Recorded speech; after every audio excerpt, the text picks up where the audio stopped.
Урие Эдемова Айдын кечеде. Жебайырлер байдарға бармак үчүн эртеси күнү де жолга чыгып оламадылар. Энвернин башка зарур иши бар эди. Жебайырнын Алие саба эрте турганда Энвернин карысы Мавиле балабан казан толусу шорба пышырмекте, Асан эсе машина түбүнө яткан бир шейлер япмакта эди. Апте кардаш бири-бирине таажипленген алда бактылар. Буну дуйган Энвер оларга: "Мында чок узак болмаган тарлада ватандашларымыз эвлер курмакта. Изинсиз топурак алмак үчүн бала чагаларынын захватта туралар. Бүгүн анда бармага карарлаштырган эдик", деди жиддий тавырда. Байдар меселесин ярынга калдырсак бир şey болмаз белли. Байдар качмас, Энвер. Захватка мытлак бизлер де барырмыз. Пек гүзел ниет, деди Жебайыр. Алиеге мында олай айткан вакаялар чоктан белли. Кызы Лейла эвлерине сык-сык телефон эте, Кырымда ватандын эр бир карыш жерини кайтарып алмак үчүн не киби күрешкенлери акында экее эте турган. Иште мында асылында оларны бу вакаяларны оз көзлөрүнөн көрмеге, у инсанларнын сафларында булунмага келдилер. Бүгүн шу ниетимизге doğru илки адымларымызны атажакмыз, деп тушунду. Олар сабалык емеклерине бирер филжан каве ичип, жол азырлыгына тутундулар. Асан машинасы түбүнөн чыкарык, анда адырып кетти. Энвер оглунун япканына ачууланды. Жолга чыкачакта буда насыл өнер экен, деди. Ийики, оларга чок беклемек керек болмады. Асан бир достунун машинасынын кайтып келди. "Бизимки түнөгүн yorulган галиба, бир аз тутарланды", деди. Энвер машинага бакып башыны саллады. "Эски шей эскидир, шакага чок даянмай", деп күлүмсүреди. Соңра Мавиленин экиси машинанын жүк коюлган жерине өзлеринин азбарында өскен помидор, хыяр, бибернен толтурдулар. Чанак, чөлмек, чомуч. Балабан казанны машинанын артына жерлештирдилер. Касабанын мерkezindeki отмек дүканына якынлашканда Энвер Асанын достуна машинаны токтотмасын рижа этти. Асан арттан оңай эгилген алда: "Не үчүн, баба?" деди. "Отмек алмак керек, оглум. Жакшы да хатырладым, анда отмексиз бара билейдик." Асан мыйыгы түбүндөн күлүмсүреди. "Биз отмекни чоктан алдык, баба", деди. Энвернин кашлары көтерилди. "Сиз артындан чапкан табукны бизлер энди чоктан тутуп тинттик десе, оглум", деди, жеңилден күлүмсүреди. Асан онун айтканларыны таздык этер киби башыны саллады. Машина doğru жолдан барып, кенеш тарланын кенарында чакыл обалары олган жерге келип токтады. Анда мында жүрген адамлар бирден жок болуп кеттилер. Балабан чакыл обасы үстүндө отурган арык мучели оглүклү карти элинде дегирмени каве чекмекте эди. О келмекте олган адамларга көзлөрүнү кыскан алда бакты. Кашлары түйүмлөндүлөр. Кимсеге кулак асмай, өз ишини девам эте берди. Төпеге тик келген күнеш орталыкны яз чилесиндеги киби кыздырмакта. Эн огде кете яткан Энвер картиге якынлашыркен: "Ишлер колай келсин, апте", деди, давушуну бир аз көтерген алда. Карти эллеринин чакыл обасына тирелип, яваштан жеринден турду. Оз кулакларына инанмаган киби Энверге тик бакты. "Биздин калктансыңбы, кардашым?" деди. "Элбет, апте. Эпмиз кырым татармыз. Сизге мусафирликке келмектемиз." Картанайнын сөнүк көзлөрүндө бирден жанлануу, кубанч пайда болду. Куракшыган, патлаган дудакларында тебессум ойнады. "Хош келдиңиз, балаларым", деди. Мусафирлерни каршылап алмакта болгон адам киби о жакка бу жакка бакты, кимсе көрүнмөй. Оларны отуртмага, Ер yok. Шашмалаган алда күчүк чадырлар бетке юрды. Жемаат, келиңиз мында. Озумуздункилери экен, деди Yüksek Davушнин. Арадан чоқ кечмей, картанай булунган чакыл обасы янында чешит яшта болгон 30-40 адам топланды. Олар мусафирлерге мерак нет бакмакта эдилер. Базы кадынларнын кучакларында яш балалары. Олар сыжакка, шараитке даяна алмай шыншыкламакталар. Эркеклер гайет yorгун, көзлөрү сөнүк, чырайлары качык, урбалары тозлуу. Лякин ниетлери, максатлары белли ве кати. Оларга мындай ер берилмесе, өлселер биле, о чадырлардан чыкмай жаклары бакышларынан, өзлерини тутушларынан көрүнүп тура. Оларга бакаркенлер, Жевайырнен алие, бу вакытка же өз evlerinde раат отурганлары үчүн өзлеринде бир кулайсыздык, хошнутсыздык ис этмекте эдилер. Таягына таянган алда эн сонунда зорнен жүрүп келген карт, зорнен нефес алаrak, «Кайдан келесиңиз, я жемаат?» деп сурады. «Бизлер мынданмыз, эмже?» деди Энвер. Жевайырнен алиеге бакып алды, лякин олар акында агыз ачмады. Жевайырнен алие барып да Энвер бизим 2-3 күн эвелсе Өзбекстандан келгенибизди айтмасын деп эйжанланып, коркуп тура эдилер. О бир şey айтмаганы үчүн севинди, еңгилден нефес алдылар. «Багышлаңыз, картым, менин адым Энвер, я сизинки?» «Осман, суужу Осман», деди карт жидди алда. О кызарган, чылпыкланган көзлөрүнү пошусунен суртты, кенардан бакканда аглаган адамны аңдырмакта эди. «Осман ага, биз мында ойлелик аш алып келдик. Мусааде этсеңиз, шорба суумаздан кутарайык», деди Энвер. Эркеклер ве кадынлар турган жерлеринде бир кыбырданып алдылар. Карт чадырдаш комшуларына бакып алды. «Эвалла оглум, чок сак болуңуз. Элбет сыжак ашны суутмак болмас», деди. Оларнын янында пайда болгон жаш кадын: «Суунуз жокму, Энвер ага? Бизимки биткен эди.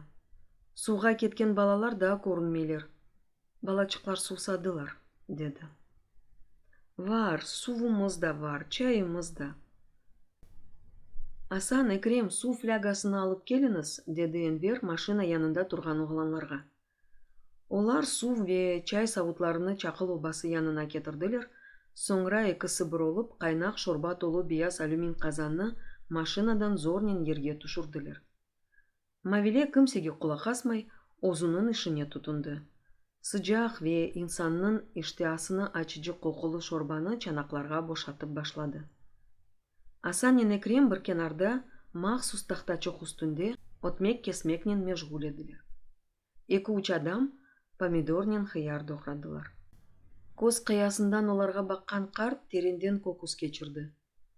Мындаки аят эркеклер үчүн бир şeyдеги эле, амма жаш бала ве кадынларыбыз бек кыйналмакталар. Кундак баласына сен вазиетиңни насыл аңлатырсың? Оларнын өзлеринин талаплары, канунлары бар. Сенин сөзледигиң качкапык, деди. Мында келгени кадын эркек кимлигинден катий назар эр бири Асан менен сыжак селамлаша бирде-бир şeyler айтып ташлайдылар. Оларнын бул мунасебетини көрген Энвер: «Оглум мында чок келе экен», деп тушунду. Адамлар башта чекингенки болдулар, кусусан яшлар. Мавили бу вакыт: «Жемаат, ашны суутмаңыз», деди Yüksek Davушнин. Олар тез-тез аракет этип башладылар. Чокка бармай Мавиле кетирген чанаклар битти. «Жемаат, энди болсо оз чанакларыңызды кетириңиз», деп кычырды ашчы. Бар, шымды кетирирмиз», деп жавапландылар оңа. Чакыл обасы янында жанлылык пайда болду, аят кайнады. Аш ве чайдан соң кызчыклар ве огланчыклар бутун сабут сааны жыйыштырды, юудулар, орталыкны темизледилер. Жаш бир кадын картинын элинден дегирменini алып, афудан япылган ожакта кабе пышырды. Мусафирлерни кавенен сыйладылар. Ondan soň Laf oz özlügünden kızıp ketdi. Çakıl obasının çorbacısı Karti Aliye'ge bakıp aldı.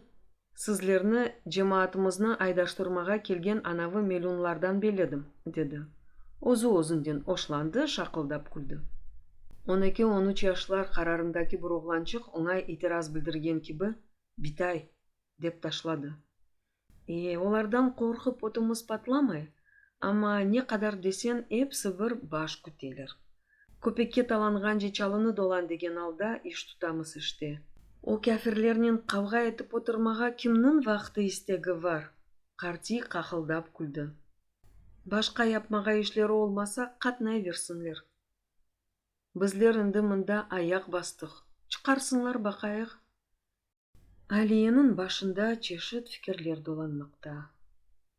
Bu insanlarını, olarının nesil ecdatlarını tubu tamırından sürgün etken hükümet, diyerlik yarım asırga yakın vakıttan son, oz vatanlarına çekişe kaytıp gelmekte olgan halkını evdegil de, toprak için bu kadar azaplamakta.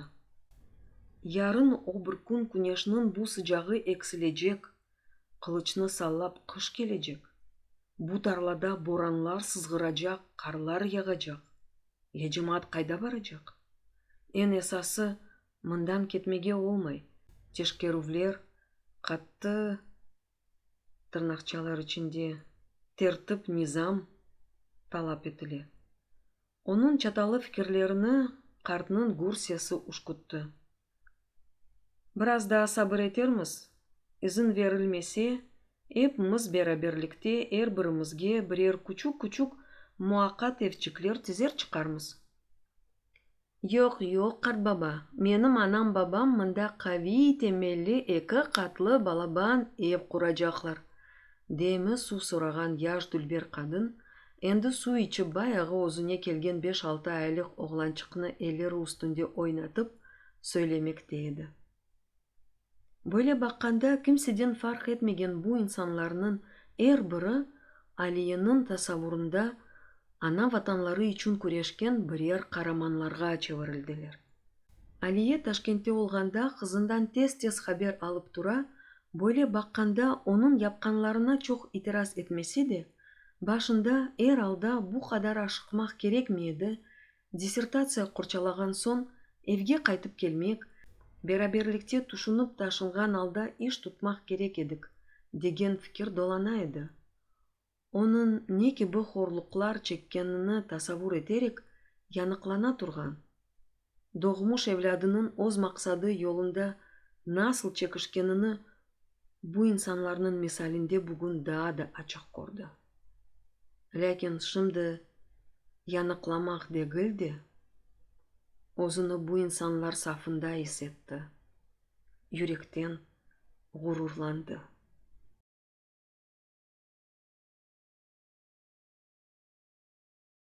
Aman yarım asırdan soň doğmuş koyununu birinci kere ziyaret etmek.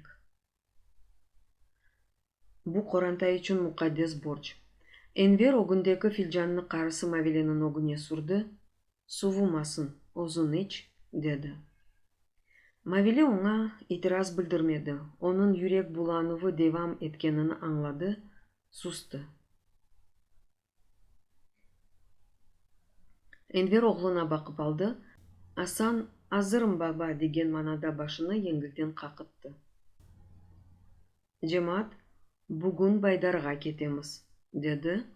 Yengilden külümsirep tatası Cevahir'ge baktı. Cevahir'nin çeresini hafiftan gele sipap geçti.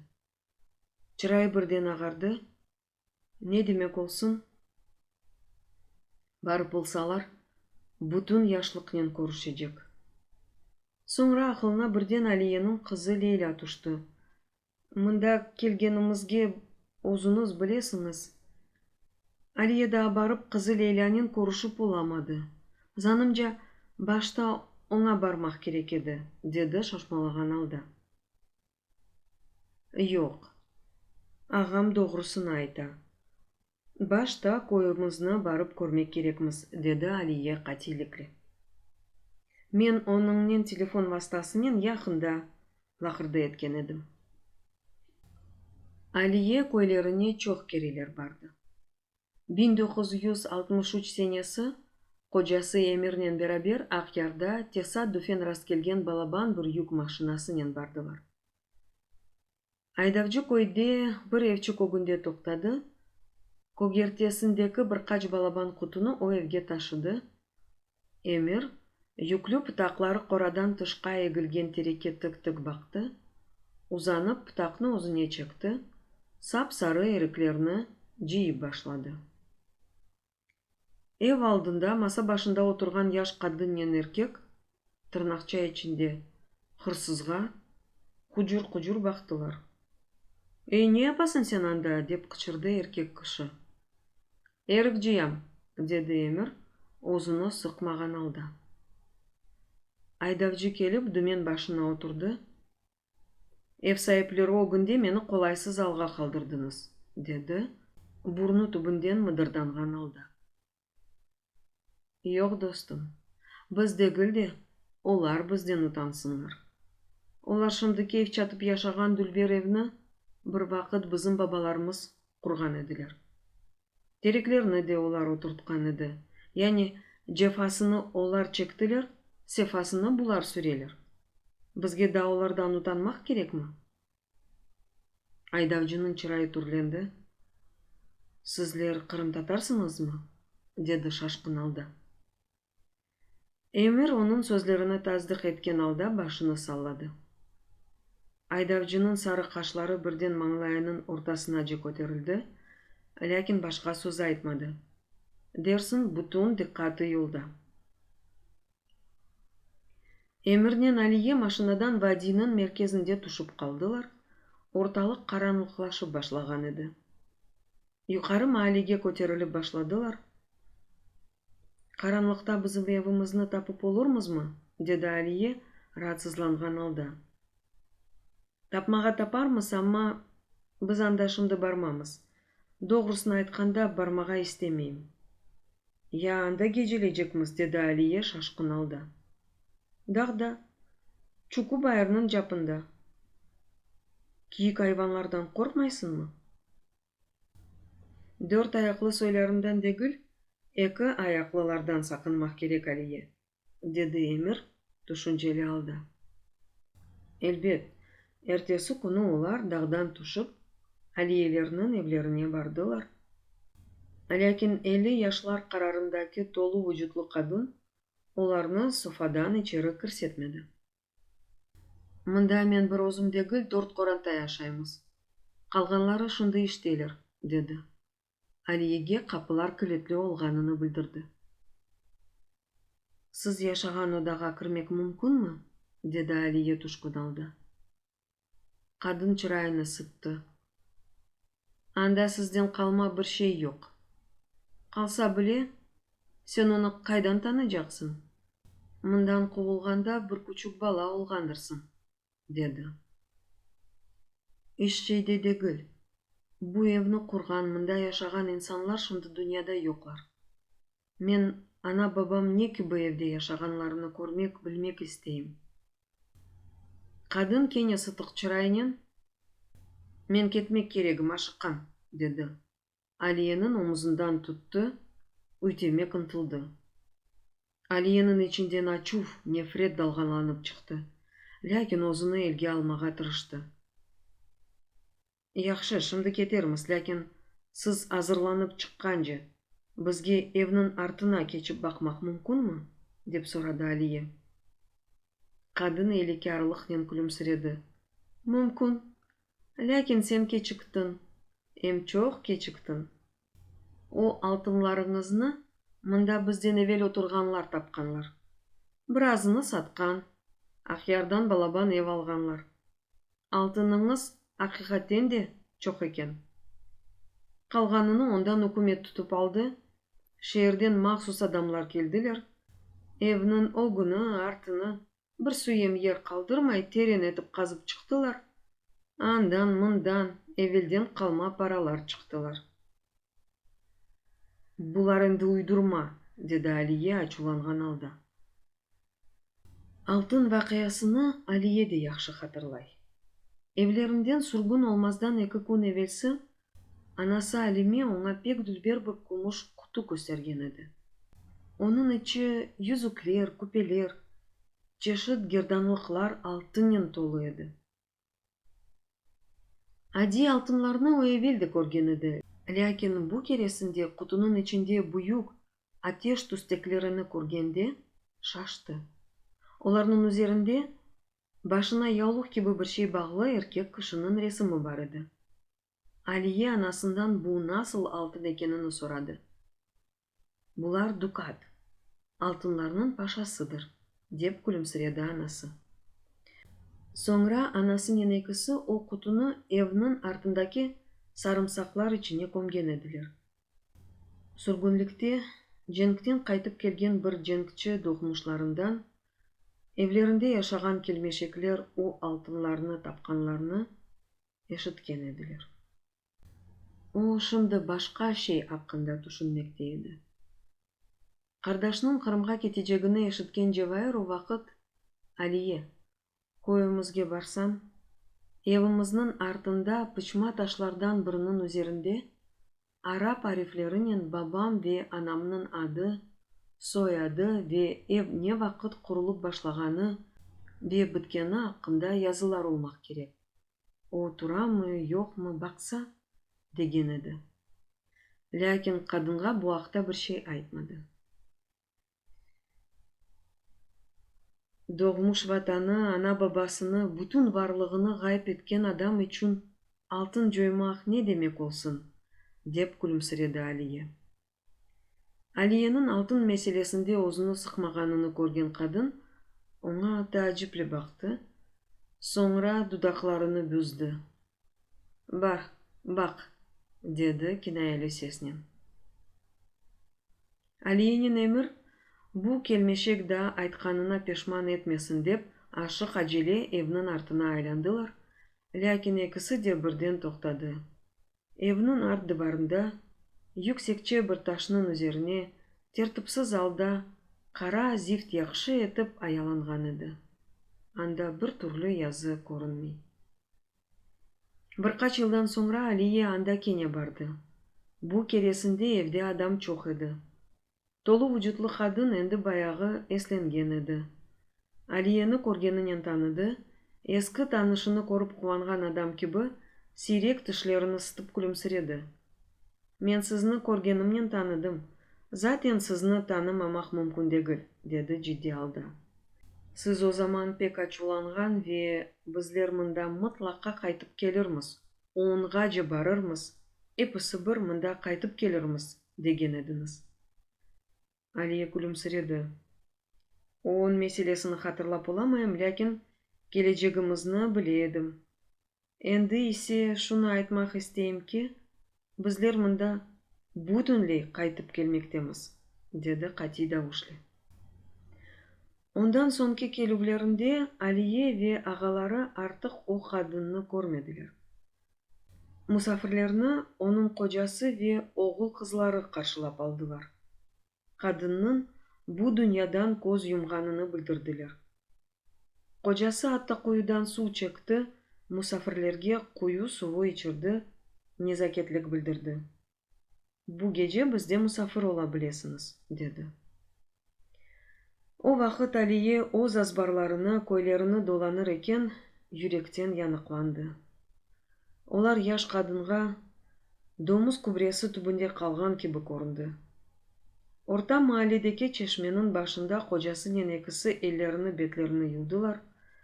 Özlerine biraz kelgen son musulman mezarlığı betke көтерildiler. Anda olgan tecavüzkarlıkını görerkenler şaşıp kaldılar.